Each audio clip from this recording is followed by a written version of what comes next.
My name is AnonymousAutumn, and this is the Hangar.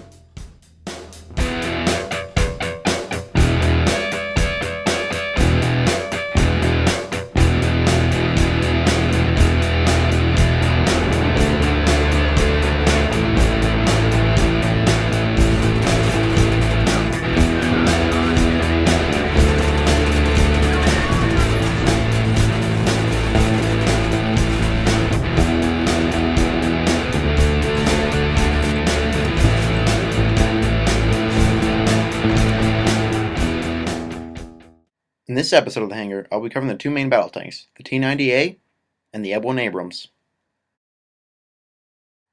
The main battle tanks are a staple in the Battlefield series. Their ability to annihilate both enemy armor and infantry give the team who can master them the leading edge in combat. While their primary function is to engage enemy armor, they can also be effective against infantry and, with a little bit of coordination, aircraft. The M1 Abrams and the T-90 vary little in raw performance. However, the T-90 offers a slimmer profile. Whether this makes a difference is difficult to discern, but what truly makes a difference is the people inside the tank. I strongly advise having someone you can communicate with in the gunner seat of your tank. Being in communication increases situational awareness for both the driver and the gunner, and it allows you to coordinate both offensive and defensive maneuvers. In order to maximize your survivability, I recommend that both the gunner and driver use the engineer kit equipped with a repair tool. When you're taking fire, the gunner should exit the vehicle and begin repairs immediately. Be advised, this should only be done if the area is safe or you're getting very low on health. In tank-on-tank combat, the gunner should turn the turret so the camera faces away from the enemy tank, so they don't exit into oncoming fire. From here, you can proceed to repair the tank. If the enemy isn't doing the same, the battle will soon be won and minimal time is spent on repairs after combat. There are many different setups for tanks, however the one I run is as follows: reactive armor, thermal optics, and guided shell.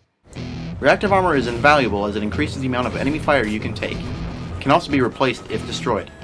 Once the tank has reached 100% health, simply repair the sides of the tank where the actor once was, and it will come back.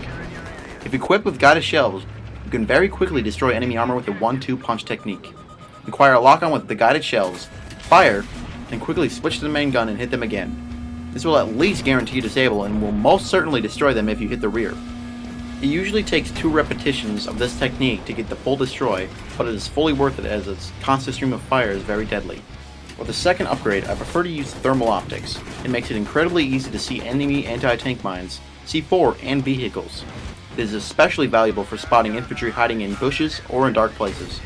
However, depending on the map, I also like to run the zoom optics upgrade in place of the thermal optics. It can make engaging distant targets a breeze, and also gives you the ability to scout farther ahead.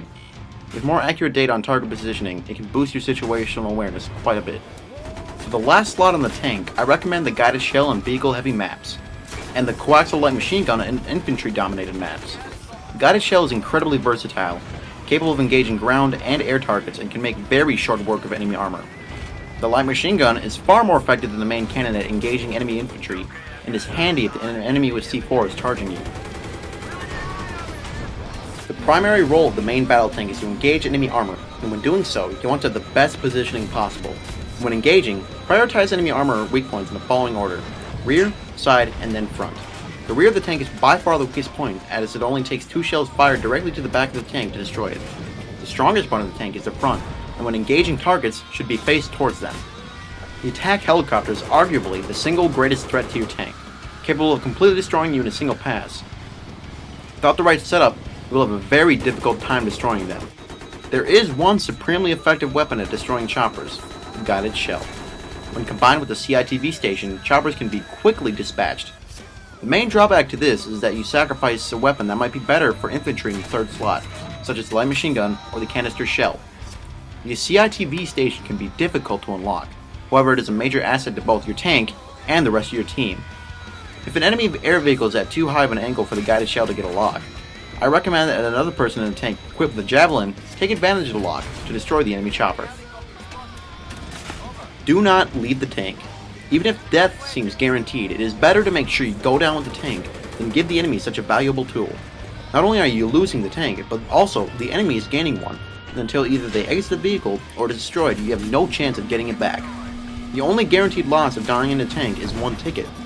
Your tank can and will respawn in due time.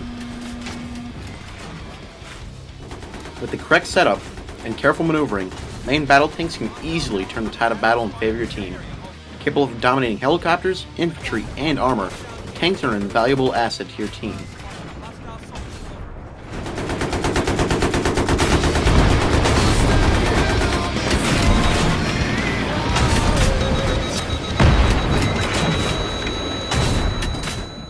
In the next episode of the Hangar, I will be covering the formidable attack helicopters, the Mi-28 Havoc and the AH-1Z Viper.